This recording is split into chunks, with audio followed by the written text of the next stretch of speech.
Hola, soy Pablo. Soy Montes. Y yo, Isabela, y bienvenidos a Contracorriente.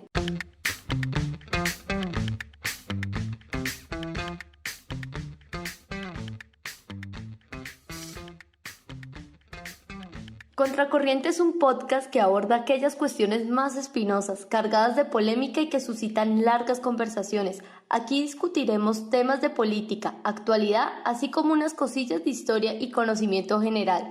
Te invitamos a seguirnos, dejarnos tu like y compartir. Además de estar pendiente de nuestra programación, no te pierdas las entrevistas quincenales ni de los mini capítulos que les traeremos cada domingo. Nosotros somos Pablo, @PabloSimancACC, Montes, @its_a Montes y quien les habla, Isabela Paz Paz. Y sean bienvenidos a Contracorriente. La tasa de desempleo en mayo que alcanza niveles históricos. El DANE ha dicho que es del 21,4%, lo que ha significado un incremento de 2,1 millones de personas más frente a ese mismo mes del... En esta ocasión vamos a abordar este tema que nos ha golpeado duro a los colombianos, que es el desempleo. Vamos a dar unos cuantos datos para dar claridad, intentar intuir unas causas y mirar unas posibles soluciones que se han planteado a esta problemática. Luego del statement arrancamos o empezamos, whatever.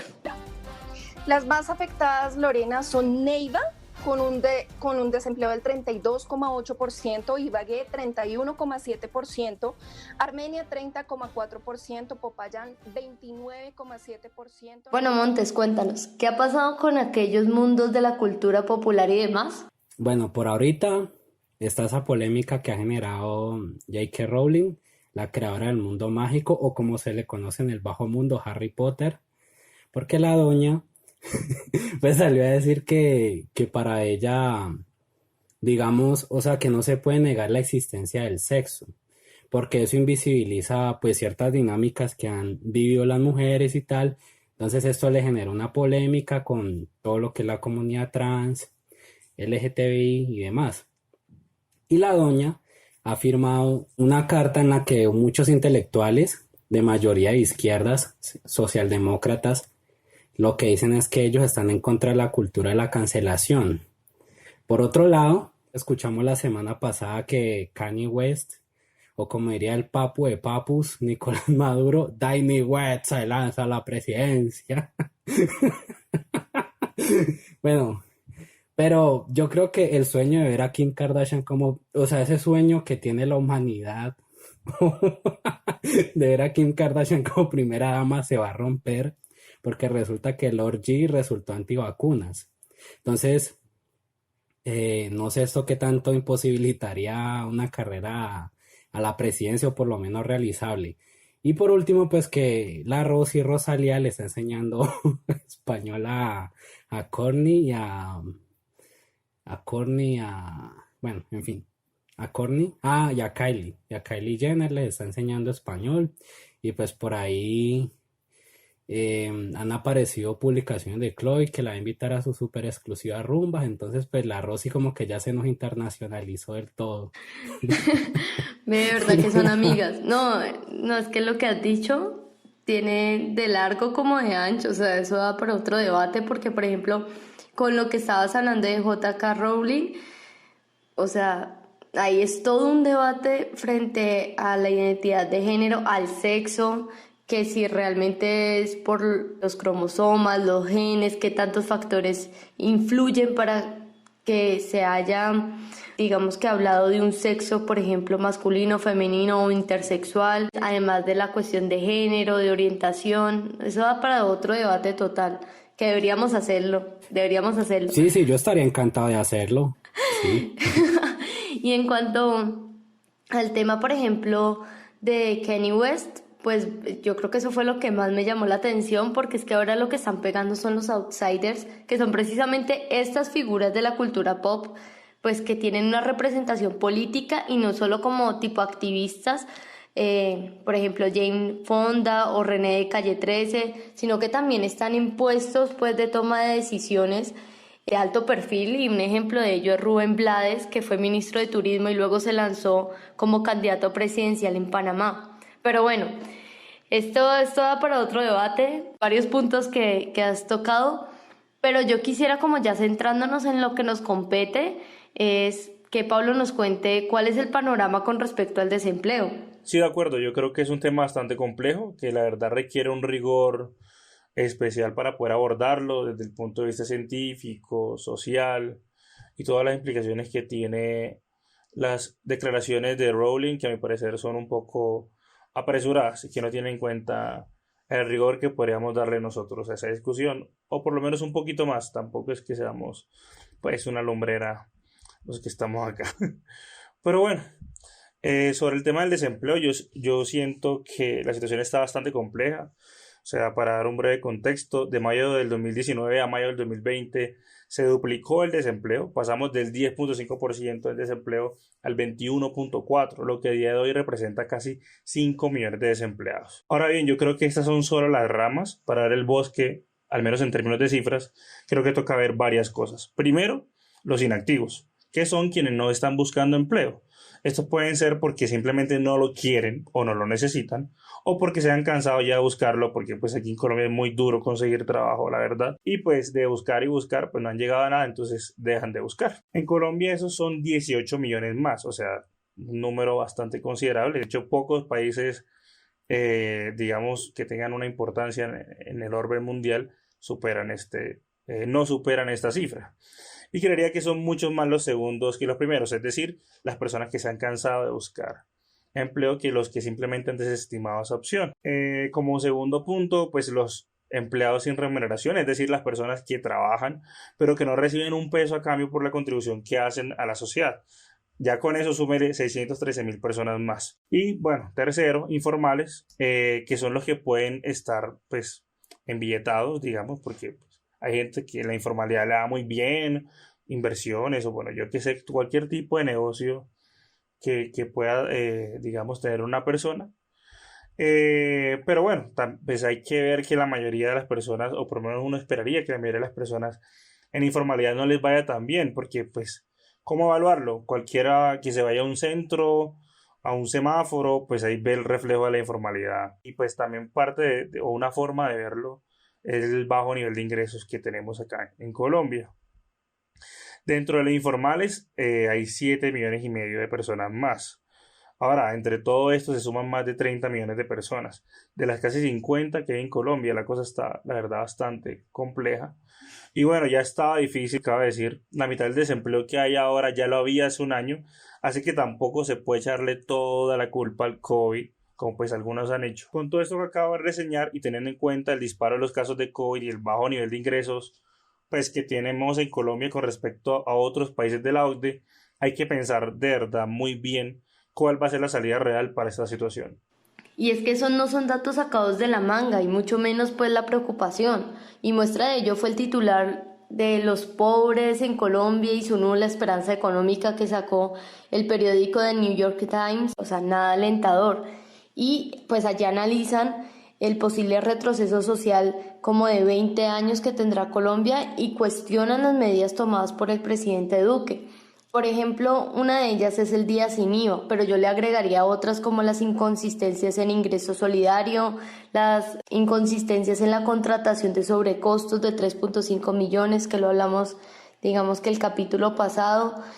Pero bueno, por otra parte, teniendo como en cuenta precisamente ese capítulo pasado sobre el recuento de la cuarentena, en el cual nos cuestionamos, entre otras cosas, la posición de la población en sí. Si no lo han visto, pues los invito a que lo escuchen, está bueno, la cuña ahí. Bueno, yo quisiera agregar, pues además de todo lo hablado en ese podcast, pues el siguiente dato, y es que 1.307.000 personas que estaban en cuarentena la rompieron para rebuscar una fuente de ingresos y con toda razón, porque pues pese a que más o menos la mitad, bueno, un poco menos de la mitad realmente sí logró reubicarse laboralmente, la quiebra pues de empresas y la misma cuarentena impide una mayor demanda laboral. Por eso, a mi parecer, el desempleo sigue creciendo. Bueno, continuando con la idea de mis compañeros, el alto desempleo, digamos que se convirtió en un efecto casi que consecuente del frenón de la productividad que tuvimos, causado por el COVID. Eso no se puede negar. Aunque Colombia en el 2015 alcanzó un nivel de 2 dígitos de desempleo, como dirían pues mis amigos los analistas políticos, ¿no? Que dicen alcanzamos 2 dígitos. Bueno, alcanzamos el 10, no me acuerdo, el 10%, no me acuerdo, pero en el 2015 alcanzamos otra vez como el 10 y tanto por ciento de desempleo. Y de ahí para acá pues veníamos en detrimento. Aunque, agrego que en enero y en febrero habían sido buenos meses de recuperación y de crecimiento.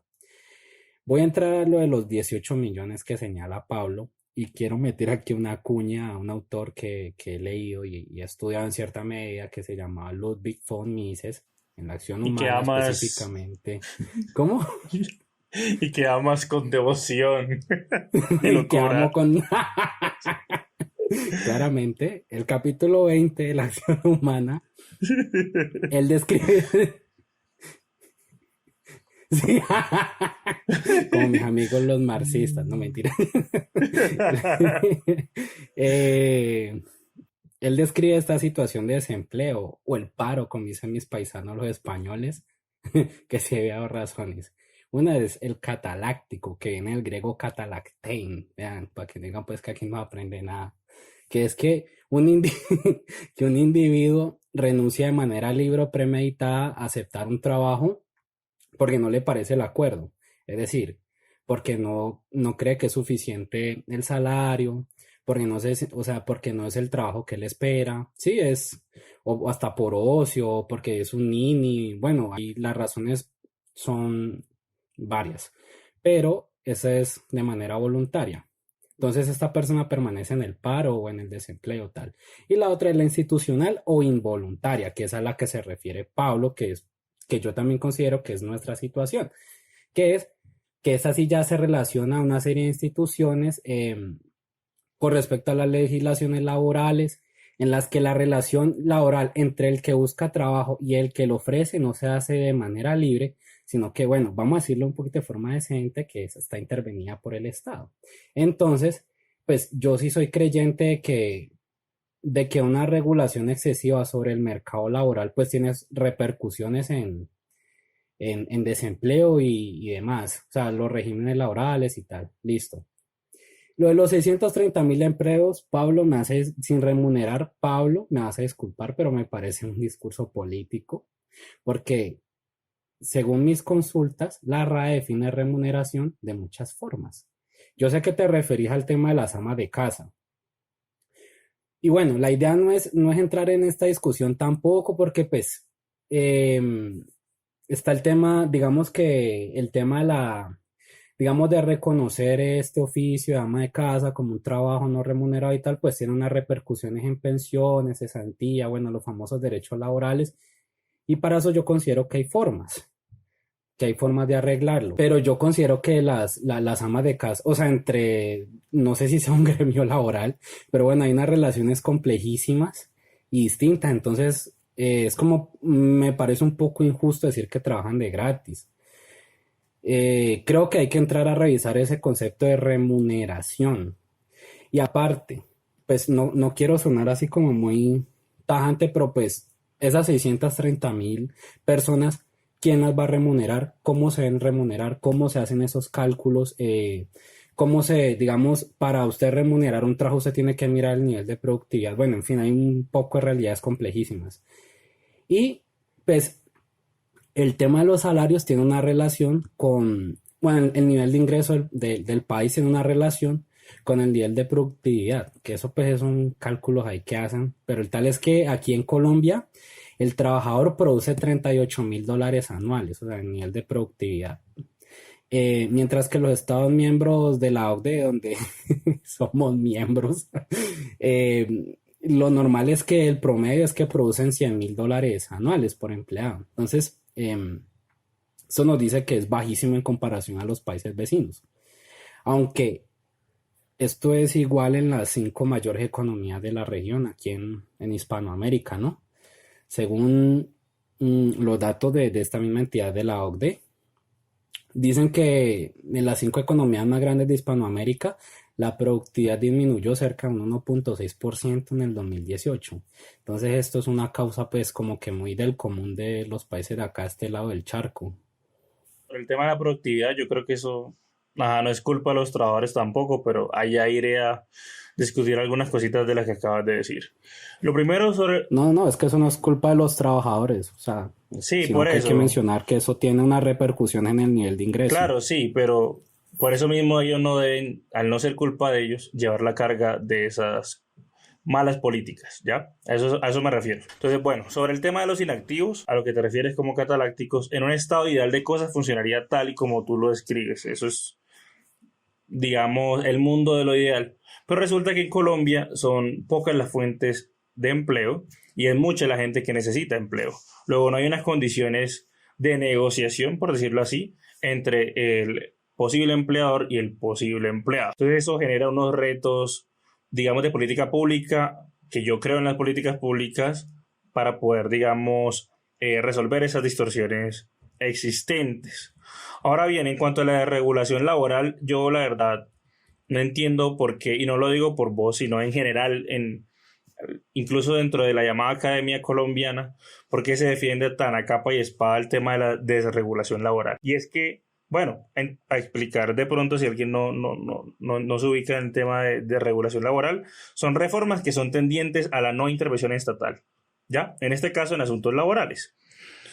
¿Qué pasa con estas reformas? Y es que no han tenido un impacto positivo en las cifras de desempleo. Puede que Montes o cualquier otra persona que nos escuche esté convencido de que eso no es así, pero yo la verdad no veo que eso explique, digamos, la realidad colombiana. Frente a esto podemos ver dos ejemplos. El primero es un estudio de la Universidad del Rosario y es, ¿qué dice este estudio?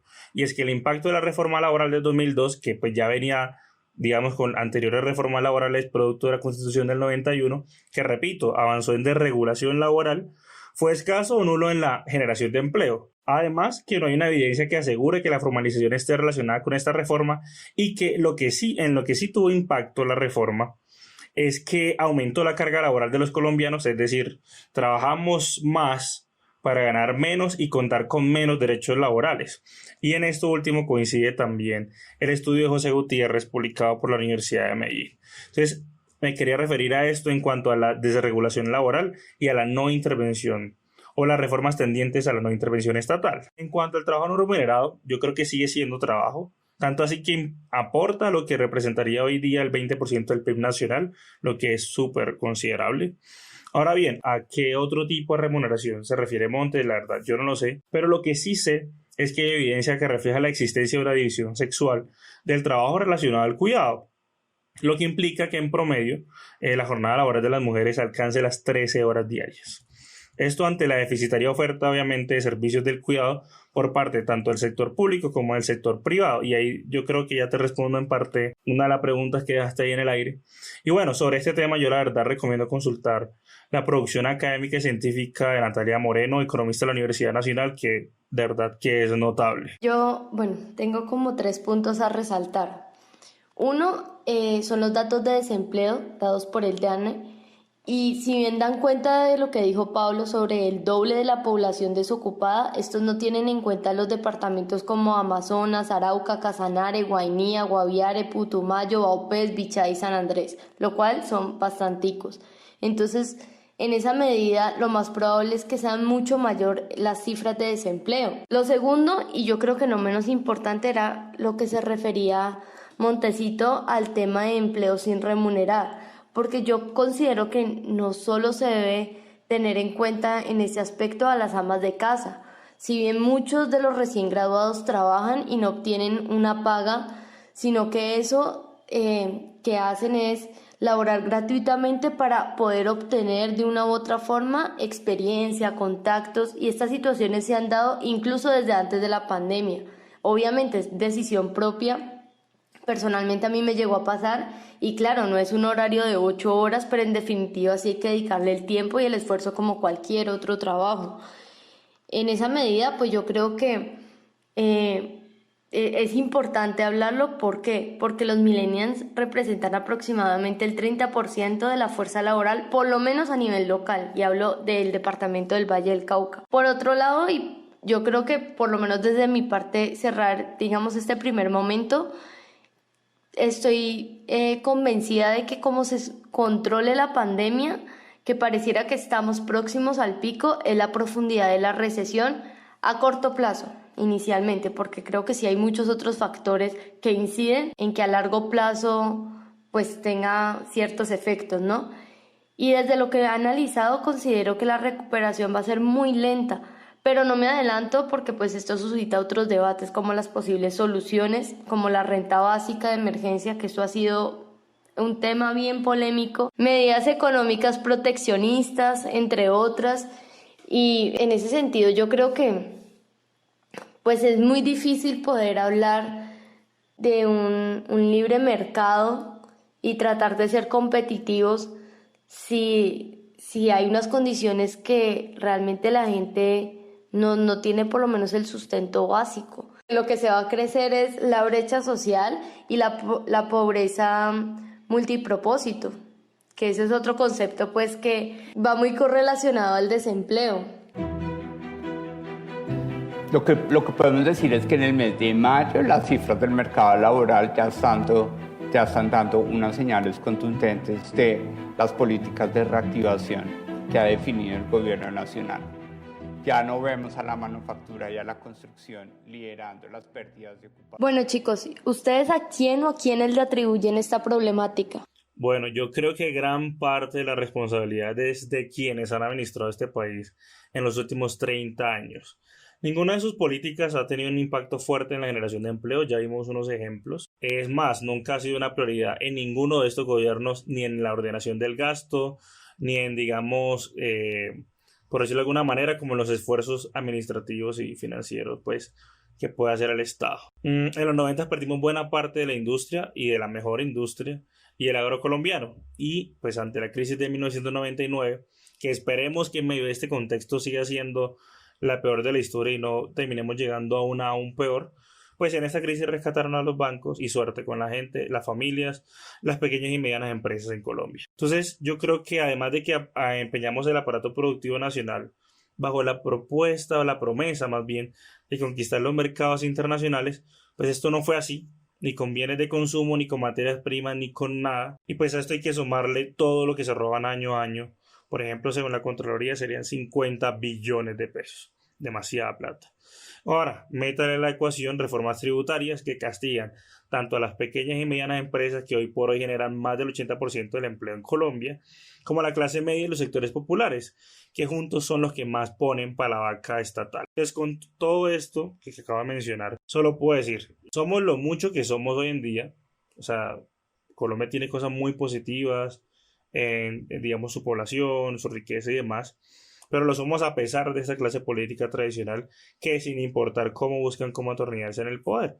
Así eso implique, pues, permitir o robarse 50 billones de pesos cada año. Pero yo creo que se van a joder porque la gente está mamada y cada vez es más fácil vislumbrar que la precariedad y la pobreza son una de las tantas imposiciones de estos Duque, Santos y Uribe. Ahora bien, lo que hay que mirar, creo yo, pues de aquí en adelante, es cómo reactivar la economía del país, cómo generar fuentes de empleo para sacar el país adelante y no sumirnos en una crisis que pueda condenar a millones de colombianos al hambre y a la enfermedad.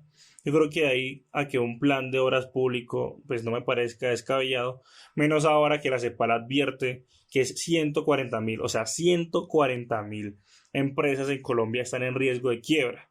Yo creo que hay que tomar decisiones y tomar lecciones de lo que ha servido y lo que no para este nuevo contexto que estamos enfrentando como Colombia que somos. Ok, Pablo, pues no sé, yo no creo que es que la culpa del mal perverso que vive este país se deba a los famosos 30 años de gobierno, pues que siempre se dicen en los anteriores 30 años. O sea, no creo que ese sea el mal el origen del mal, pues como se le dice.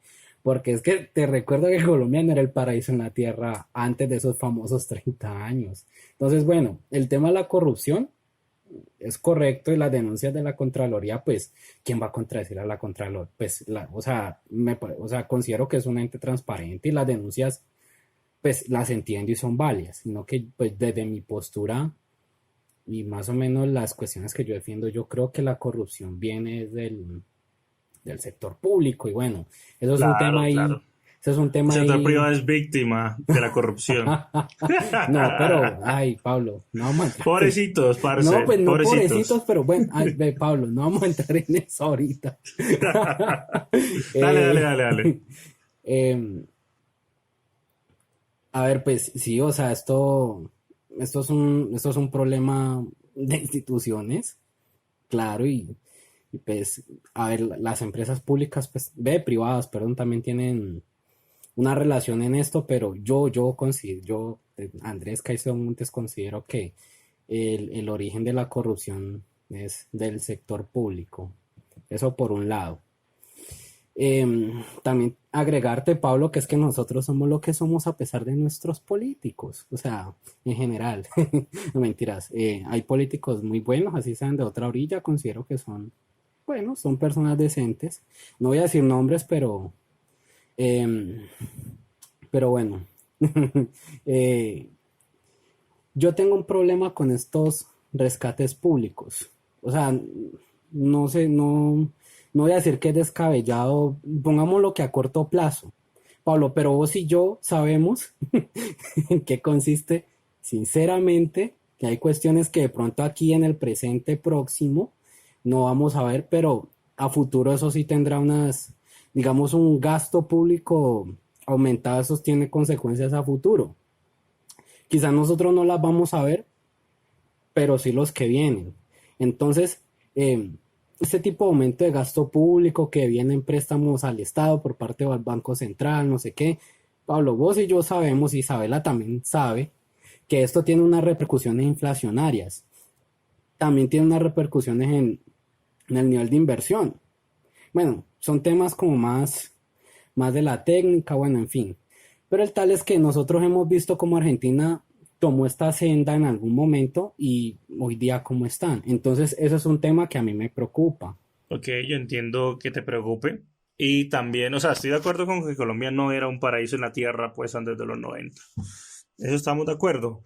Pero lo cierto es que la situación se complicó aún más con la liberalización de la economía local, aplicando a rajatabla toda la receta del consenso de Washington, bla, bla, bla. El ciclo penoso de deuda que vivimos actualmente se desató horriblemente desde los 90, desde esa época, y la destrucción del aparato productivo repuntó con esas reformas y digamos, con ese cambio constitucional ilegal, pues en Colombia. Tanto así que vino eventualmente en el 99 en la peor crisis económica de la historia del país.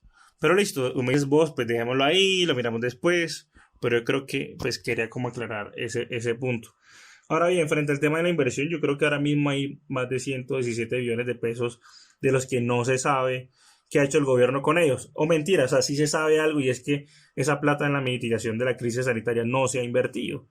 Es a esta fecha de grabación de este podcast, que todavía el gobierno no da claridades sobre esos recursos, y quién sabe si se le va a dar la gana de hacerlo. Y esto lo digo para ilustrar cómo sí hay recursos para financiar ese tipo de obras, y es que toca aprovecharlos mientras se pueda para contener la crisis económica que se nos puede venir, porque más adelante puede que se los gasten en cualquier otra cosa que consideran urgente, como salvar X o Y banco, o hacerle el favor a uno u otro amigo que tengan, o lo que sea. Entonces yo creo que toca priorizar el tema de la generación de fuentes de empleo, y que pueda servir para salir de esta crisis, o al menos de la amenaza existente. A ver, los 117 billones está bien, pero bueno, en un principio yo decía, listo, ese tipo de rescates, digamos de emergencia, pues, bueno, está bien. Papi, acepte los ¿Sí? hechos, los Está hechos son bien, los porque hechos. nadie se esperaba corona. No, bueno, sí, está bien, o sea, no, nadie se esperaba coronavirus, nadie se esperaba ese frenón de la productividad ni de la economía, bla, bueno, listo. Porque pues eso también nos va a pegar a nosotros. Claro, Yo creo que Keynes. nos Bueno, el tal es que a mí lo que me da miedo es que eso genere un cierto tipo de institucionalidad en la política colombiana, o sea, que se vuelva como común o que se vuelva, que se adopte ese tipo, la regla en la política fiscal colombiana. Eso es como lo que yo no estoy de acuerdo. Entonces, a mí eso es como lo que me preocupa. Entonces, vuelvo y te hago la pregunta, ¿cómo se genera un apalancamiento a la economía de esa forma sin endeudar a futuro a los que vienen? o a nosotros mismos. O sea, porque es que una cosa es un rescate así como el que decías ahorita y otra cosa es generar un tipo de políticas económicas como de esa índole. Ok, yo creo que el tema en parte lo respondí, pero ahora me lo replanteas de una manera y es, listo, el sostenimiento de ese tipo de políticas. Primero, yo no estoy discutiendo acá como que eso se vuelva como la regla, aunque tampoco lo descarto porque sería como a científico no ni siquiera acercarme a revisar pues la viabilidad de eso. Yo creo que hay países que han aplicado digamos un ingreso universal mínimo, una renta básica. Son países que no están en riesgo de quiebra, que tienen solvencia y que no tienen problemas de hiperinflación ni nada de eso. Yo creo que hay que revisar, hay que ver qué se puede tomar de eso, qué podría servir y digamos como un criterio sería tomar lo bueno, desechar lo malo y ver qué nos pueda servir para enfrentar esta crisis que estamos o que se avecina ya. Sí, lo de la renta básica universal, lo último que yo leí de eso es que Finlandia lo aplicó, ¿no? Ellos tienen en estos momentos unas pruebas pilotos ahí, pues como para comprobar. Y los últimos resultados, y esto lo estoy diciendo así a memoria, luego del programa iré a corroborar, a leer. Espero que los escuchas también lo hagan. O sea, aquí nosotros como que les tiramos la información, pero ustedes como que con ese criterio tienen que ampliar sus ideas. Pero bueno, continuando, tengo entendido que Finlandia esperaba que hubiera una correlación entre la aplicación de una política de ingreso básico universal, bueno, de esto y que esto pues tuviera una mitigación en el nivel de desempleo. Y pues resulta que los últimos resultados como que han dicho que no hay pues como que no han habido unos resultados positivos al respecto. Entonces, también creo que Suecia en algún momento aplicó todos los países del mundo antes de los 70 y eso todos aplicaban ese tipo de políticas, pero con respecto a lo del ingreso básico universal, pues hay países que están en ese tema. Aunque Pablo, a mí me gustaría hablar de ese tema en algún programa, ¿vos qué pensás? Como para yo no enrollarme, ¿sí? Isabel. Para mí me parece un buen tema. Y solo para agregar una cosa, o sea, Finlandia no ha sido, pues como tú lo has dicho, el único país que está explorando ese tema o que tiene instituida esa política al interior de su país. Yo creo que... Que ya lo tiene. No, pero yo hablo de países que ya lo tienen, antes de que esta vaina horrible llegara al mundo, pues. Entonces yo creo que eso no es nada nuevo, o sea, no tiene nada de raro, pues. No es comunismo, pues, como algún careloco pueda decir. Yo creo que es algo que hay que ver, como cualquier otra política pública que vale la pena ser revisada, ver qué puede servir en Colombia y qué no, y listo. Sí. Y sí, podemos mirarlo en un siguiente programa. Yo quiero ya como replicar todo lo que han dicho. Mentira, no, hay unas cosas que estoy muy de acuerdo con ustedes. A ver, dependiendo pues como de la reapertura que se haga, que parece que como que ya, pues esto obliga a adoptar pues unas garantías sanitarias y que sean suficientes. ¿Por qué? Porque quienes salen a buscar empleo, si no tienen esas medidas que de verdad los protejan, pues se van a contagiar y eso realmente como negocio sale mucho más caro. O sea, y perdón que esté hablando de una persona como negocio, pero sí, para una empresa le sale mucho más caro un trabajador que se enferme o una persona que esté en su casa, pero entiendo evidentemente que ya la gente de verdad no puede seguir estando de los ahorros, de las remesas que mandan familiares que están en el exterior o cualquier otro ingreso medianamente que les pueda entrar en estos momentos. Con las condiciones pues actuales, yo creo que estoy de acuerdo cuando Pablo habló de la economía clientelar, estoy muy de acuerdo en eso. Yo creo que Colombia no ha dado el paso a otro tipo de economía porque estamos sesgados pues en que los mismos estén en el poder, o bueno, no sé si nosotros como población lo permitimos y ellos pues con el poder que manejan también es difícil, ¿no? Cambiar esas dinámicas, pero creo que sí se pueden cambiar. En estos momentos que no estamos como para elecciones ni nada, que lo que hay son las medidas que ha tomado el presidente Duque, yo creo que sí se puede dar medidas proteccionistas como la parte que hablamos de el ingreso básico, pero yo pensaría que debe ser temporal.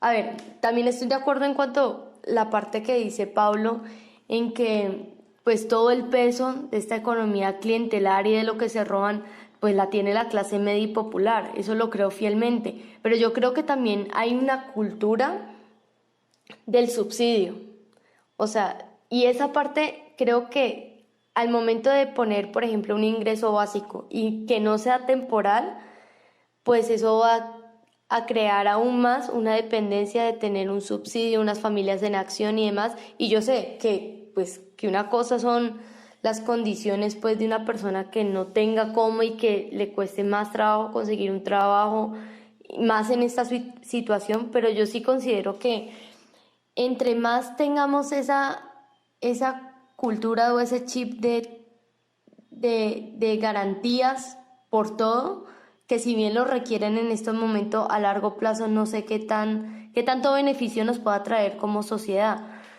Por ejemplo, lo que yo sí pensaría que es importante, más que, bueno, no, a nivel inmediato, a corto plazo, sí creo que es muy importante medidas proteccionistas, pero también yo creo que no se debe dar solo rescates, sino reorientar los recursos que ya hay. Y con esto me refiero, por ejemplo, a los destinados al acuerdo de paz. Y en esto estoy que me riego, pero no voy a tratar de ser sucinta, y es lo siguiente. Nosotros no mandamos la parada con el tema de tecnología, pero se supone que nosotros somos una despensa agrícola, pero nosotros tampoco mandamos la parada con el tema agrícola y nuestra parte agraria está súper atrasada. Entonces yo me pregunto, si el fin del acuerdo de paz, aparte de terminar el conflicto y todo lo demás, es hacer productivo lo que se supone que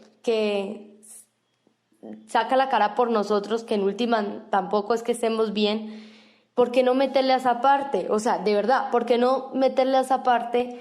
Porque lo que están haciendo es quitarle recursos al acuerdo de paz. ¿Por qué no los que ya se habían destinado, no priorizarlo en otras cosas que no, sino hacer cumplir el acuerdo, tratar de tecnificar el campo y por lo menos en esa parte mirar que sí, que no, para ser más competitivos y crear nuevos ingresos o crear más ingresos, mirar qué de la canasta familiar importamos, qué no, y de esa forma mirar hasta qué punto se pueden generar nuevos empleos. Yo creo que esa es una medida que no se ha hecho, no porque no haya plata, sino porque no ha habido voluntad política. Y en esa parte yo creo que sería una medida que tal vez a corto plazo inmediatamente no veamos, pero a mediano plazo sí, y creo que sería muy efectiva. Y eso, o sea, en ese acuerdo no se contempla simplemente tecnificar el campo en cuanto a capacitación o maquinaria, se contempla toda una serie de infraestructura vial, de drenaje. Me parece sumamente importante que esto se haga, porque, o sea, nosotros a corto plazo sí tenemos que pensar, evidentemente, en medidas económicas proteccionistas, porque si no, o sea, si nosotros no le metemos la ficha a las empresas que se están quebrando, pues si no teníamos antes las mismas condiciones para competir con otros países, pues ahora sí que menos porque estamos llevados. Pero en el momento que le metamos la ficha real a rescatar nuestras empresas, pero que sea una forma temporal y luego ya nos lancemos con lo que poco mucho que se vaya avanzando, y yo esperaría que fuera mucho, porque ya hay cosas planteadas y hay procesos que están surgiendo en medio de todo esto, pues yo creo que sí sería importante empezar a competir pues con los otros países, porque de una u otra forma eso nos obliga a ponernos las pilas e integrar a la gente. Lo tenaz aquí es, yo no sé en qué momento realmente ya la gente va a empezar a salir, digamos quienes están en empleos formales, a salir a trabajar, a volver a retomar esa productividad, a volver a coger la caña a todo lo que estaban haciendo y a volver a producir como lo estaban haciendo, porque es que todavía las medidas para combatir el COVID están crudas. Entonces yo digo, o sea, ¿cuál es el momento real para poder salir a retomar la vida en cotidiano y pasar de ese periodo de dar protección, ayudas y demás, a volver al tiempo de realmente la visión de competir, que yo en estos momentos no lo veo, porque yo veo que el momento está en que necesitamos sobrevivir. Yo quiero comentar algo rápido frente a lo que ha dicho Isa. O sea, si hay alguien o si hay un sector y las empresas, digamos, que generan empleo aquí en Colombia y que le apuestan, digamos, a un desarrollo nacional. Si no, yo hablo de Sarmiento Angulo y similares, que de verdad tienen exenciones billonarias de impuestos. O sea, ¿quién más subsidiado que ese? Que no paga un impuesto, que no paga un solo peso y que paga Que el 4 por mil. ajá, y que cualquiera de nosotros tres que estamos bien alcanzados pagamos más impuestos que ese man. O sea, el colmo, marica. O sea, si hay alguien que de verdad está acostumbrado o digamos comillas con esos términos que no me gusta usarlos, pero pues ustedes más o menos los traen una colación como malcriados, pues como de estar pegado de la teta estatal, es evidentemente esa clase, digamos, empresarial y política, pues en Colombia. Concluyendo, qué pena, concluyo yo, qué pena por tomarme la palabra así. Pues a ver, chicos, y chica, yo no voy a negar la situación. Chiques. Chiques. Pues yo no voy a negar la situación que vimos, es extremadamente grave. Respecto a lo que dice Pablo, es que yo también soy crítico del crony capitalism, que es el capitalismo de amigos, sino que, digamos, no sé, voy a ser un poco atrevido. Pablo dirá que el origen es en los privados. Yo creo que el origen es en el sector público. No sé Isabela qué dirá. O sea, yo también soy crítico de Sarmiento Angulos, bueno, de toda esta gente, que la banca, o sea, que el mayor banquero de este país sea amigo de cuanto gobierno, que ellos ponen gobiernos a dedo. O sea, yo también soy crítico con todas esas situaciones. Pero, y también considero que es verdad, esa gente es la mayor beneficiaria de subsidios de este estado, de este país. O sea, eso no hay que negarlo. Pero bueno, para concluir, una intervención pública de emergencia, de rescate, listo, está bien. No tengo mucho que decir al respecto, pero a largo plazo sí me preocupa. Lo otro es que yo no considero que Colombia era el paraíso en la tierra antes de los famosos 30 años. Yo considero que teníamos demasiados problemas también antes, desde la misión del Banco Mundial de los años 50, desde lo de la CEPAL, de la industrialización, sustitución de importaciones, escuchas, pueden investigar, consultar más o menos qué es eso, pues el que no sepa. Pues Colombia, después de que pasamos por ese proceso y los indicadores son claros, o sea, el nivel de ingreso ha aumentado, hemos superado con creces índices de pobreza extrema, la pobreza en general también se ha superado mucho. Los datos los podemos discutir, no sé, como Pablo quiera, Cuando pero se bueno, el tema es confían que yo así, también así caen, no, así cae más breve, todos confiados, todos. Lo que pasa es que Montes no entiende que el país es tan dependiente de la economía extranjera, de la inversión extranjera, que cualquier subida allá tiene algún efecto de subida acá también. Y una caída dura allá también tiene un efecto de caída dura acá.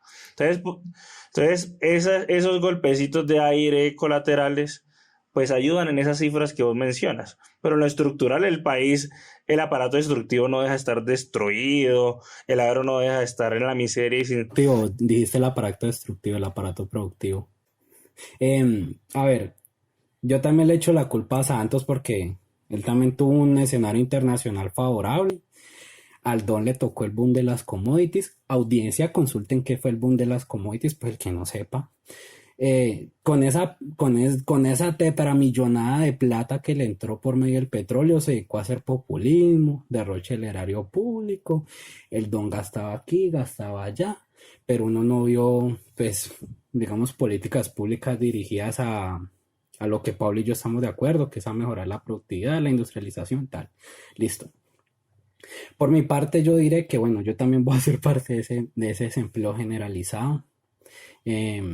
Chicos, chicas, toca ser muy creativos, reinventarnos y no esperanzarnos a que las cosas van a ser como antes. O sea, este momento de pandemia y de desempleo durísimo que nos va a pegar y nos está pegando, nos obliga a ser un poco más creativos, a reinventarnos, a buscar alternativas, porque el escenario es un poco nefasto. Y bueno, esto luego pues para los 2 o 3 que nos escuchan, que vamos a... que yo también, o sea, yo no es que esté muy sí, hasta ahí nos llegó la risa porque pues nosotros discutimos de estos temas de desempleo y tal. O sea, no van a creer pues que nosotros discutimos esto de una manera así fría, que los datos, que no hay que, o sea, no, nosotros también lo vimos y, o sea, esa consecuencia lamentablemente también la vamos a padecer nosotros. Pablo, ¿qué tienes para decir? No, pero esa, yo tengo una cuestión. O sea, ¿cómo así que culpas a Santos y no a Uribe? O sea, ¿cómo fue eso? O sea, yo culpo a los dos. Yo culpo a los dos. Porque sí, por eso, a los dos. Yo a los dos les doy palo, ya. Palo para el que merece palo. Entonces, claro, porque él fue el que más gozó ese boom. O sea, incluso aprovecharon eso para meterle reformas. ¿Cómo que fue el que más lo gozó? Si empezó en el 2008 y él dejó la presidencia en el 2010. No, señor. El boom de las commodities empezó a principios del milenio. O sea... no, perdón, el del petróleo fue el que empezó en y el de 2008, carbón y si no oro estoy y de mal. todo, papi. O sea, eso no fue solamente de petróleo. Pero bueno, entonces al man le tocó... No, yo sé, pues yo eso lo entiendo. Bueno. Estaba hablando era del petróleo. Bueno, listo. Bueno, Entonces yo en fin. continúo.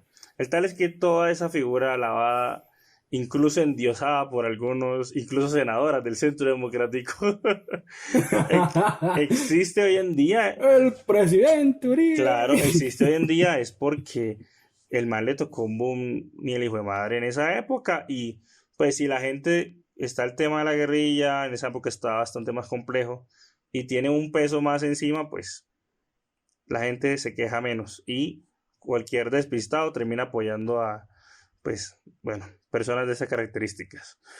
Y bueno, sobre las reinvenciones, eso, yo creo que eso depende del contexto. O sea, hay gente que de verdad no tiene capacidad de reinventarse, comillas, porque vaya y dígale eso a alguien que viva allá en un lugar muy complicado donde no haya ni agua potable, ni acueducto, ni nada. O sea, pues, ¿qué se va a reinventar? O sea, que si se para de un lado de la esquina o del otro a vender mangoiche, o que no tiene nada de malo. Entonces, yo creo que eso es una vaina muy dura, eso depende del contexto, no todos los contextos son iguales y a cada contexto, digamos, a cada situación cualitativamente distinta corresponderá a una atención pues cualitativamente distinta. Entonces no podemos ser, no sé, dogmáticos en pensar de que no todos tenemos la capacidad de reinventarnos, porque lo cierto es que hay márgenes de maniobra y hay personas que los tienen más amplios y otros más reducidos.